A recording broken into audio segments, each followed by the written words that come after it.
Batu Belah Ajaib. Di sebuah desa bernama Penurun yang letaknya di Tanah Gayo, hiduplah keluarga petani yang sangat miskin. Mereka terdiri dari ayah, ibu, dan 2 anaknya yang masih kecil. Anaknya yang tertua berusia 7 tahun, sedangkan adiknya masih menyusui. Karena kehidupannya sangat miskin, setiap hari pada waktu senggang setelah bertani, sang ayah berburu di hutan dan menangkap belalang di sawah. Belalang-belalang tersebut kemudian dimasukkan dan dikumpulkan di dalam lumbung. Biasanya, belalang-belalang tangkapan si petani diolah menjadi makanan oleh istrinya. Belalang-belalang ini sangat membantu untuk memenuhi kebutuhan makanan mereka sehari-hari maupun pada saat musim paceklik datang. Sebab sawah mereka yang hanya beberapa petak saja tidak menghasilkan apa-apa. Hal inilah yang membuat petani merasa bingung mencari cara agar bisa menafkahi keluarganya.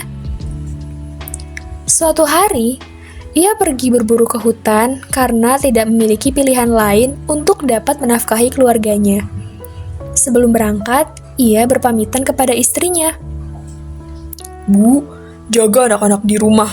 Aku akan berburu ke hutan. Doakan agar aku mendapat hewan buruan yang besar dan cukup untuk makan kita sekeluarga. Akhirnya, pergilah ia berburu, sedangkan istrinya menjaga anak-anaknya di rumah. Hari sudah siang, tapi sang ayah belum juga sampai di rumah membawa hewan buruan.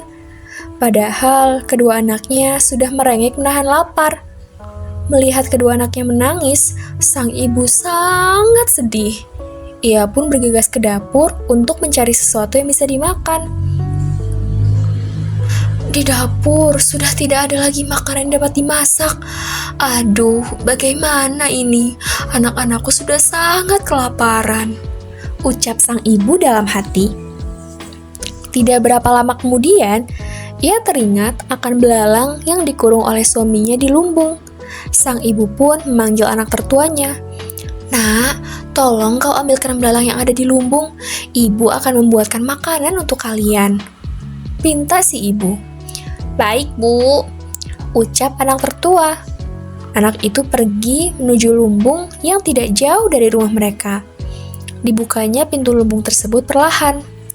Hap, seekor belalang tertangkap. Kemudian satu lagi dan satu lagi belalang ia masukkan ke dalam kantong yang sudah disiapkan sebelumnya. Tapi, mengapa belalang yang tadi aku lihat sangat banyak, kini tinggal sedikit? Tanyanya dalam hati. Ternyata hal yang tidak diinginkan terjadi. Anak itu lupa menutup pintu lumbung. Setelah membukanya, anak itu langsung asik menangkap belalang-belalang yang berterbangan di dalam lumbung. Akibatnya, lepaslah semua belalang-belalang di dalam lumbung yang telah dikumpulkan sang ayah setiap hari. Celaka, aku lupa menutup pintunya, teriak anak itu. Kemudian anak itu kembali ke rumah sambil menangis terseduh. Ia sangat takut dimarahi kedua orang tuanya. Tapi mau tidak mau, ia harus mengatakannya kepada sang ibu.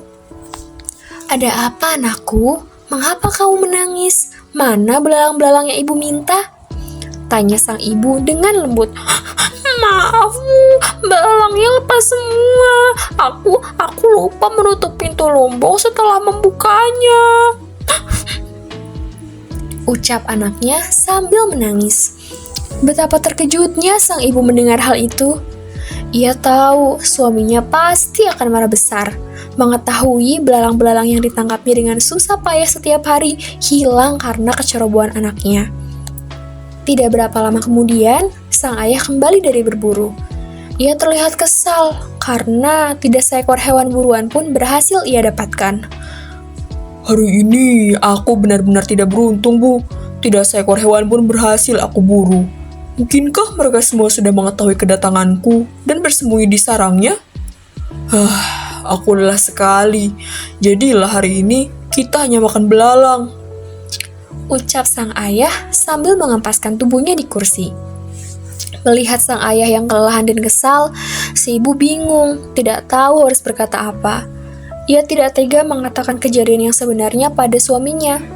Tapi mau tidak mau, ia harus mengatakannya juga. Maaf Pak, hari ini kita juga tidak dapat makan belalang. Tadi ketika hendak mengambil beberapa belalang untuk dimasak, aku lupa menutup pintu lumbung, sehingga belalang-belalang itu lepas. Maafkan aku Pak. Sang ibu berbohong untuk menutupi kesalahan anaknya. Apa? Belalang-belangnya lepas? Apa kamu tidak tahu berapa lama aku mengumpulkan belalang-belalang itu? Dasar ceroboh! Teriak sang ayah. Sang ayah sangat murka, lalu mengusir istrinya. Ia tidak menyangka bahwa suaminya tega memperlakukannya seperti itu. Sambil menangis terisak-isak, sang istri pergi dari rumah. Ia menerima akibat dari kecerobohan anaknya. Dengan hati remuk redam, sang istri pergi menuju Atu Belah yang dapat menelan siapa saja. Konon, Atu Belah akan menelan seseorang jika orang tersebut mengucapkan kata-kata sambil bernyanyi dalam bahasa Gayo. Tanpa disadari, anak-anaknya mengikuti dari belakang. Sang kakak menggendong adiknya yang masih sangat kecil. Sepertinya, tekad untuk dimakan Atu Belah sudah bulat. Di depan Atu Belah, sang ibu bernyanyi berkali-kali menggunakan bahasa Gayo. Ajaib! Tidak lama kemudian, batu itu terbuka. Sang ibu pun masuk ke dalam mulut batu yang menganga lebar. Perlahan, tubuh ibu tidak terlihat lagi. Ibu, ibu, jangan tinggalkan kami. Jerit anaknya. Ia sangat menyesali perbuatannya. Tapi tubuh sang ibu sudah terlanjur ditelan oleh Atu Belah. Hanya 7 helai rambutnya saja yang tersisa.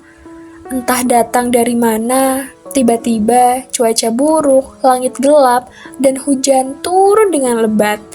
Bumi bergetar menyaksikan Atu Belah menelan manusia. 7 helai rambut sang ibu kemudian dijadikan sebagai jimat oleh anak-anaknya.